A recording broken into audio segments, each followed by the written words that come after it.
Welcome to the ProcureTech podcast, where we aim to excite and inspire you about how technology will shape our profession's future. I'm your host, James Meads, and I worked in corporate procurement for 16 years before starting my own business as a content creator and consultant in the procurement technology space.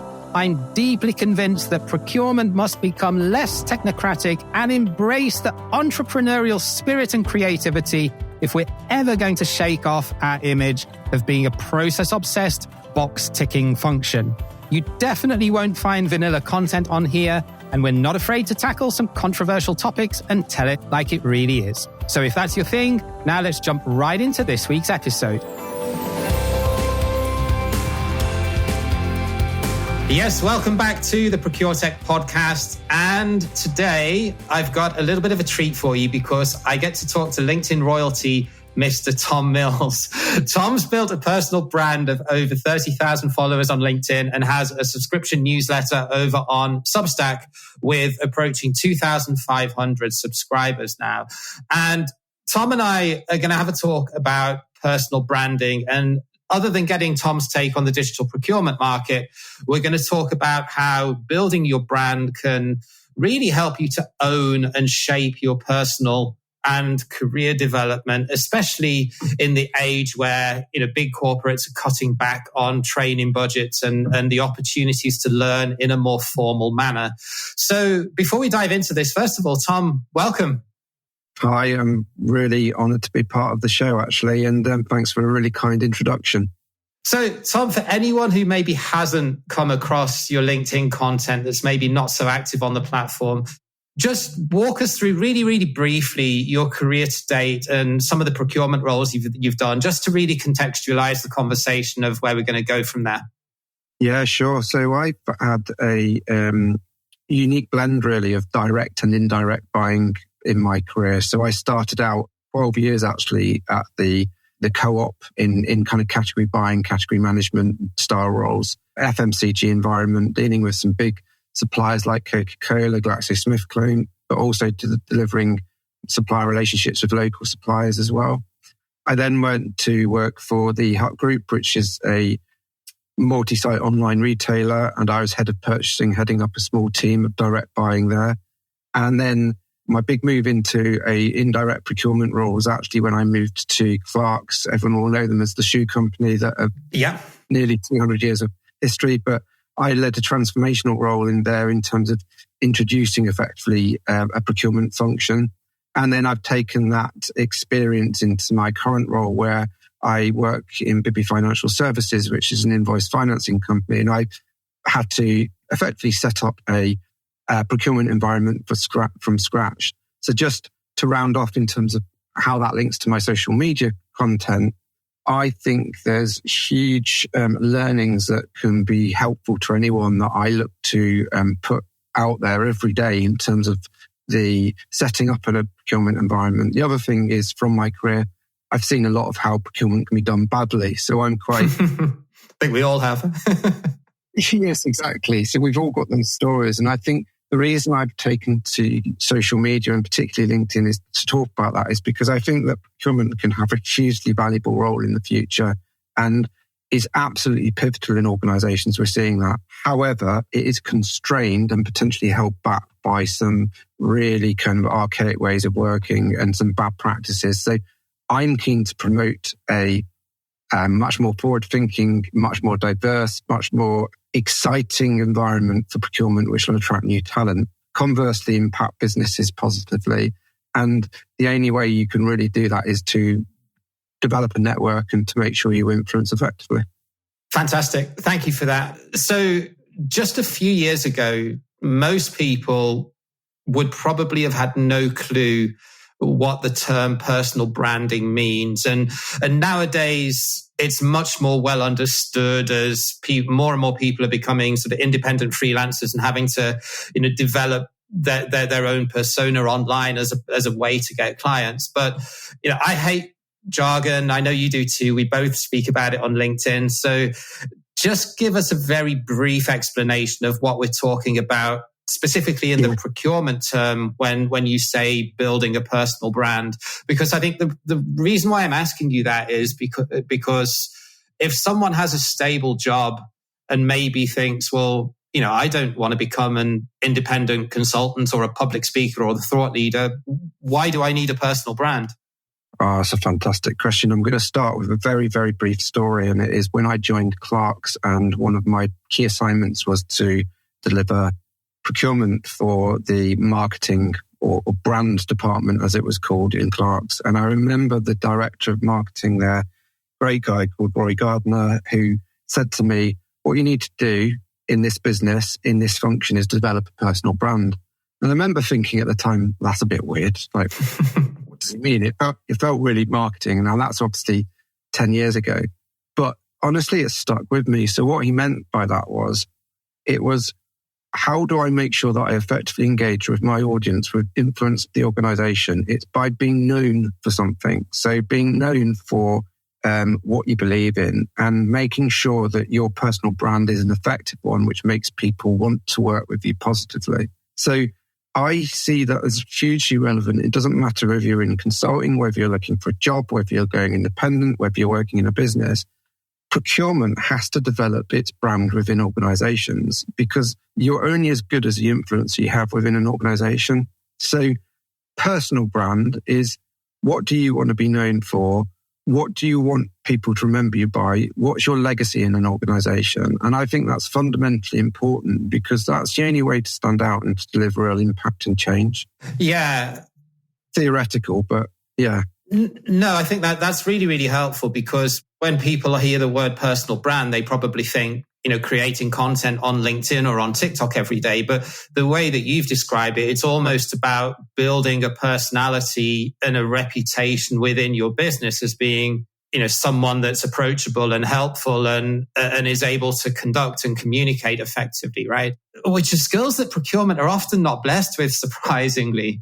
And I think that there's an element here whereby you've got to be, I know the word authenticity is bandied around quite often, but I'm always very keen that whatever I promote online is a true reflection of my offline self. So I always think to myself, would people that I work with in my current business recognize what I'm saying online?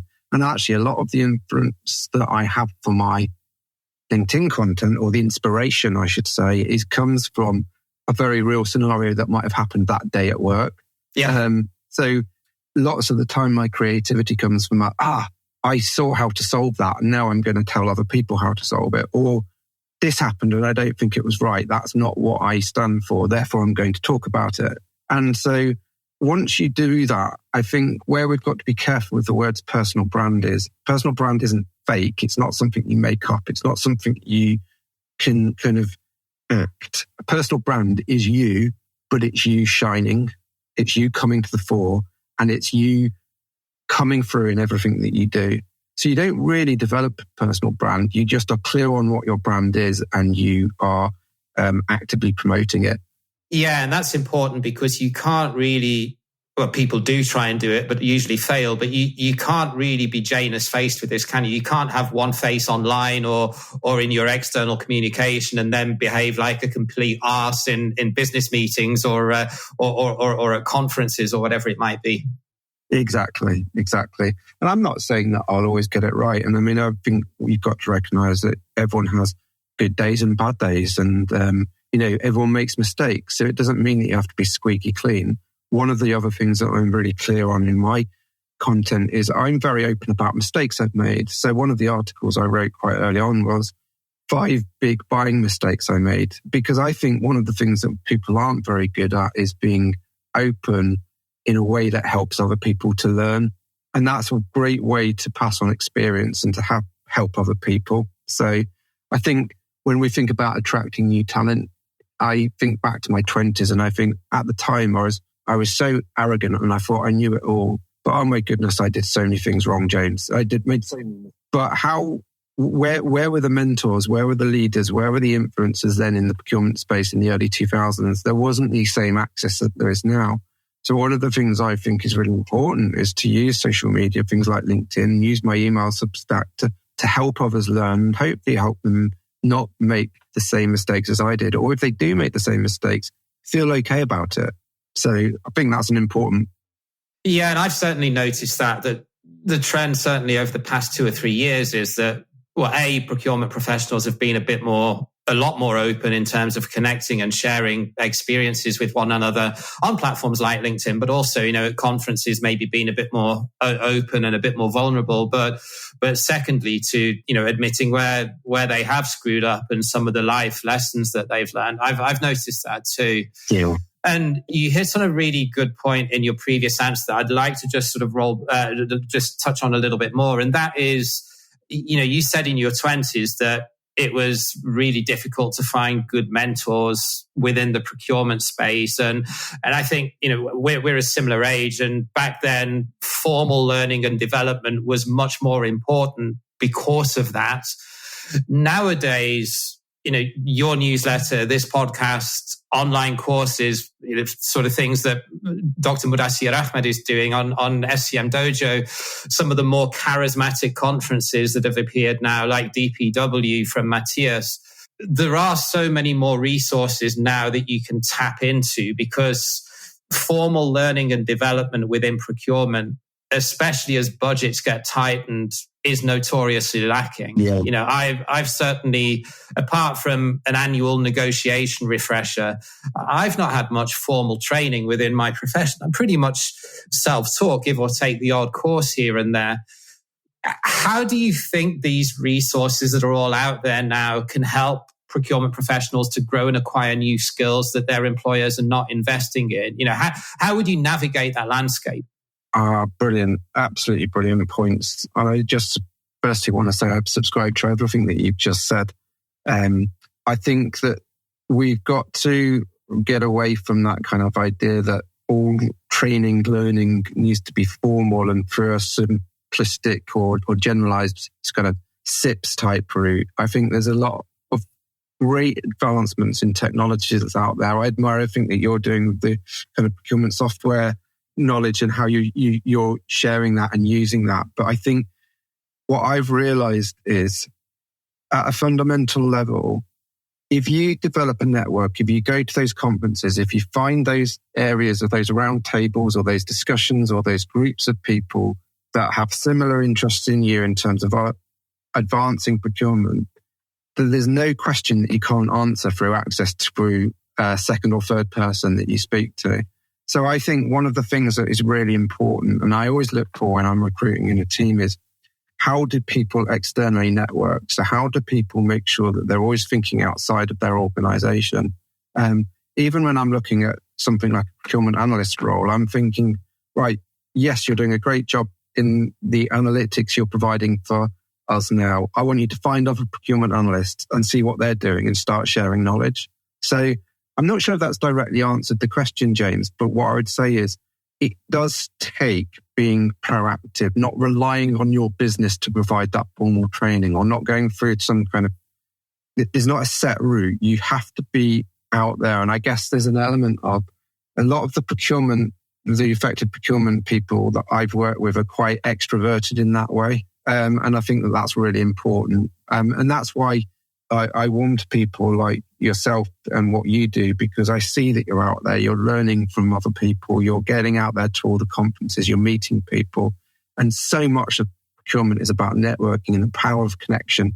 It is, and yet still a lot of procurement professionals don't do it. Do you think that's mainly just because of budget or workload or just the arrogance that they think they know best? Oh, do you know what? I'm going to be really honest here. For my own sake, I think I've not been doing enough actual conference networking over the last year or two, simply because of absolute time. So I think about the procurement role at the moment in the organisation I'm in, and hopefully that's a kind of reflection of a lot of people, is that there is just that feeling of there's so much procurement to do in the organisations you're in. How can you possibly afford time out?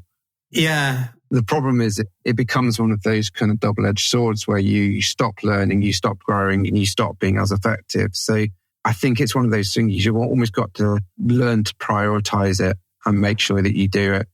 I think prioritization is a massive one, isn't it? Because I mean, no disrespect to what you do, but in the financial services industry, you're saying that you're swamped. And then if you think, manufacturing companies and how they've been pummeled over the past couple of years, it takes a lot of discipline to say in that type of role, I'm going to take 3 days out of my week and go to a conference. It does take a lot of balls to do that. It does. I would say that also we've got to recognize that a lot of conferences now have a good access to online resources. So there's been some virtual conferences that I've attended where you can attend for a day or you can get some of the sessions afterwards. So there are other ways of doing it which don't involve huge amounts of travel or huge amounts of time. And that's why I come back to the importance of building your network in whatever way that you can, and using things like LinkedIn, Substack, Twitter, YouTube to find other content creators and to start working your network that way. So I guess the difference between where we were 20 years ago, James, is that there's multiple ways now that you can learn and develop and grow your network, whereas it used to be kind of just set routes which were costly. So yeah, and I only see that growing, to be honest, Tom. I'm sure you do too. If you look at where it was even just 3 years ago, in the beginning of 2020, when I started regularly posting on LinkedIn, and where we are now, there's a massive difference in terms of online resources and portals that you can learn from. And I'm not going to put you on the spot and ask for your opinion on formal training organizations like SIPS or the ISM, but I do still think that they have a role to play. I just don't think that they're the only game in town anymore. Yeah, people misinterpret me a lot sometimes because I'm quite vocal about that, and I don't mind you putting me on the spot. I'm vocal only because I totally agree. The way you've positioned it, James, is spot on. They have a role, but they are not the only role. They are not the only route to success. And I think people put an undue emphasis on them to the extent that it almost curtails diversity and inclusion.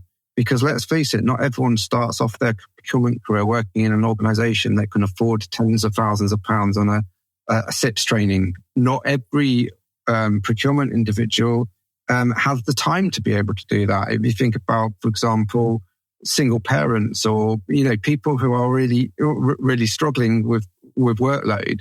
So I think that the thing that I have against that type of thing is if people assume that the only way you can be good at procurement is by being M6 qualified. They are absolutely then not promoting diversity and inclusion. And there's a whole different world out there now in 2023 where we need to be thinking about how do we attract talent, but how do we also make sure that we attract talent from all corners.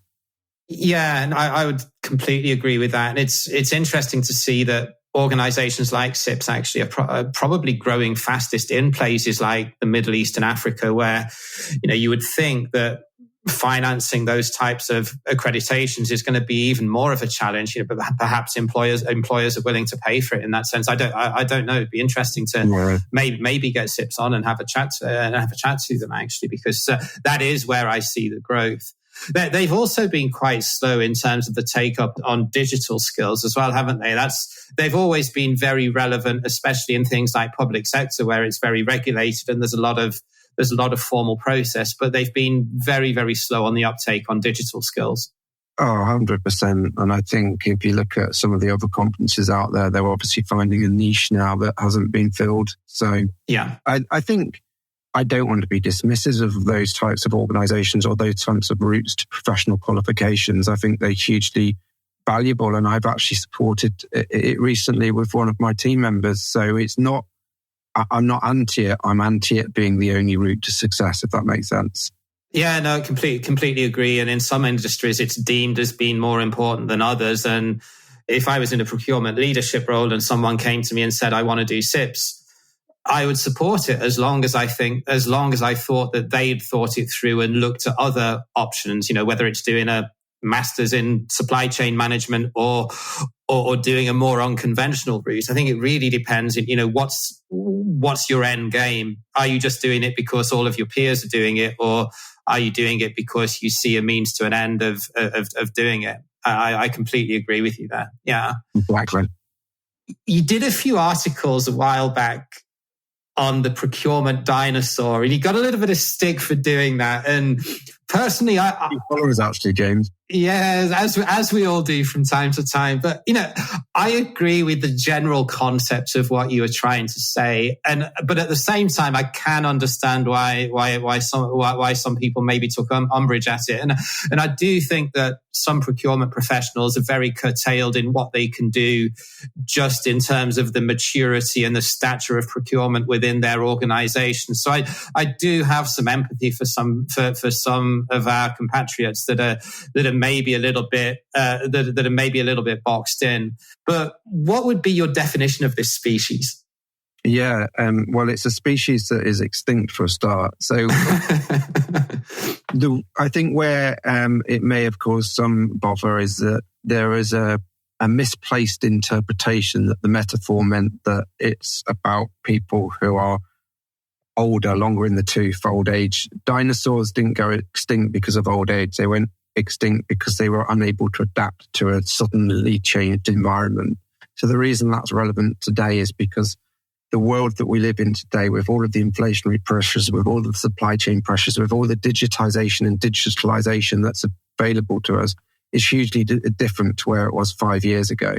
And therefore, my point on the dinosaur metaphor is to say, unless that we adapt quickly, there is a very real chance that procurement as we know it could well die or go extinct. That doesn't mean that we might not, as individuals, find other roles within the business, but I think procurement has to adapt far more quickly than it has been. And that's why I think that we need to be making sure that we're doing everything we can to attract new talent, everything we can do to understand the technology advancements and how that's going to impact our businesses.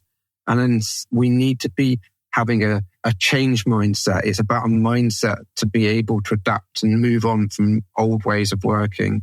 And that's the bit that I think I've seen has been particularly slow within certain organizations and certain individuals I know. The final point I'd say is, in order to be very clear, and this is about going back to the point around following about what you stand for, you've got to be very clear against what you stand against.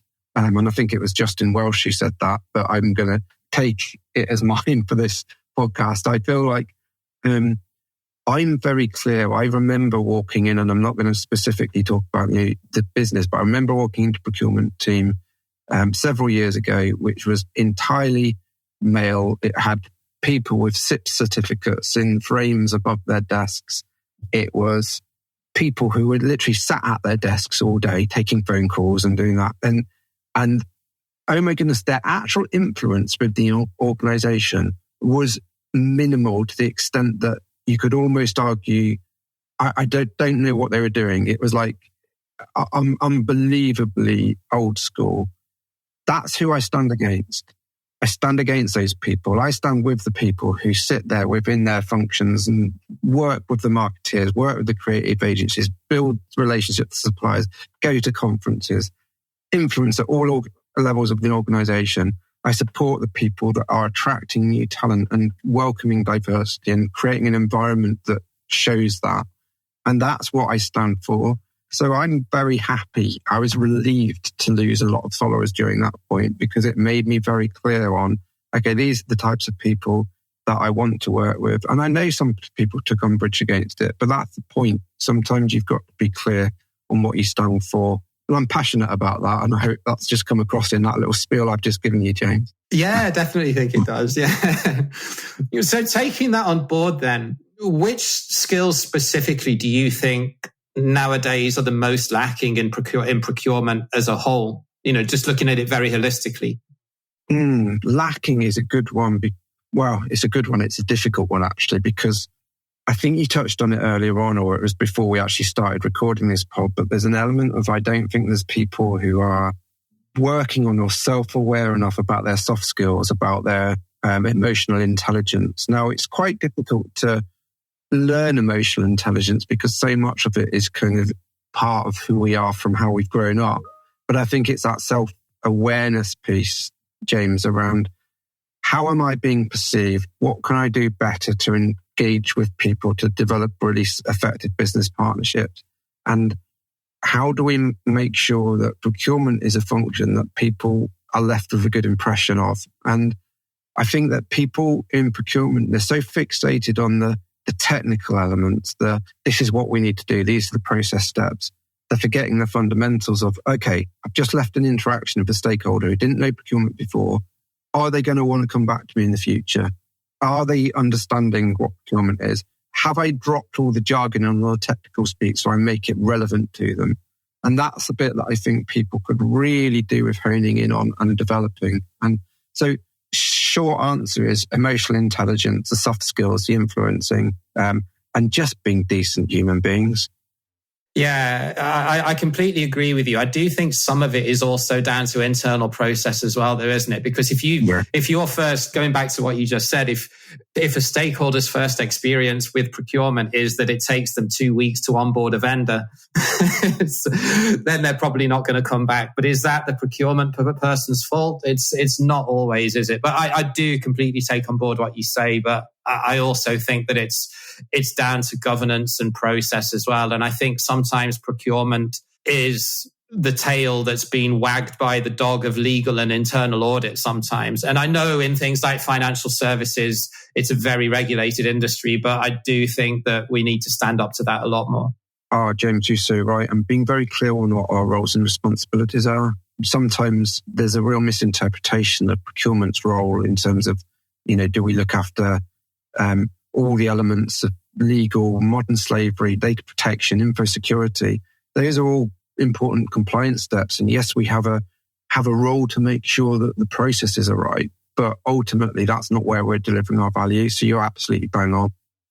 Yeah, awesome. So I'm just conscious of the time, Tom, because I know you've got a hard stop and we need to wrap this up. I've got two things that I want to ask you as the last two questions, just as a bit of a quick fire. So the first one is, what do you think the biggest challenge is when it comes to driving digital transformation in procurement? And I've got 4 options. I'd like you to pick one. The first one is apathy or lack of mandate. The second one is risk aversion. The third one is problems with attracting and retaining talent. And the fourth one is just poor awareness of the procurement tech marketplace beyond the established players.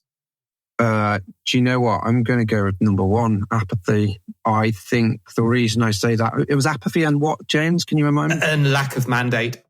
Lack of mandate, yeah. So I think there's quite a lot wrapped up in that. But the reason I go with that is because I think there's a kind of, procurement is almost seen as a back-end function and a lot of the time. And you always have to come, you're there to support the business, to sales teams to get what they need. And I think there's a lack of mandate, but also there's an apathy in terms of, oh, well, it's working.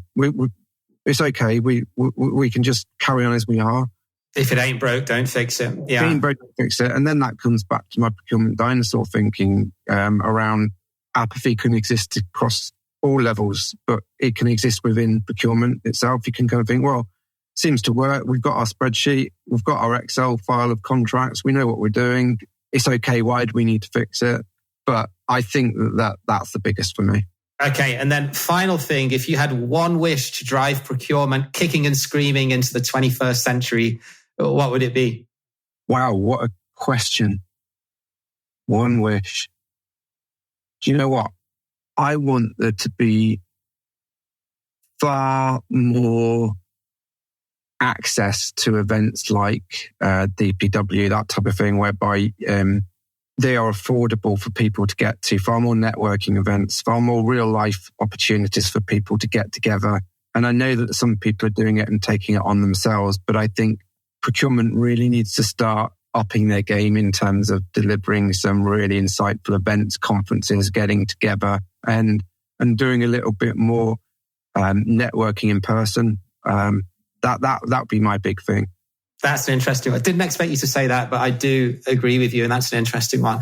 Okay, so if anyone would like to learn more about what you're up to and maybe want to connect and read a bit more of what you write so frequently and so well, where should we send them? Okay, well, please, first and foremost, follow me on LinkedIn. I post every day and I try to give content that's helpful and constructive, and I aim to simplify procurement for people who are looking to get into the profession. I also have my Substack, which is called Procurement Bites. It's Procurement Protagonist. It's is myself as the author, but Procurement Bites on Substack.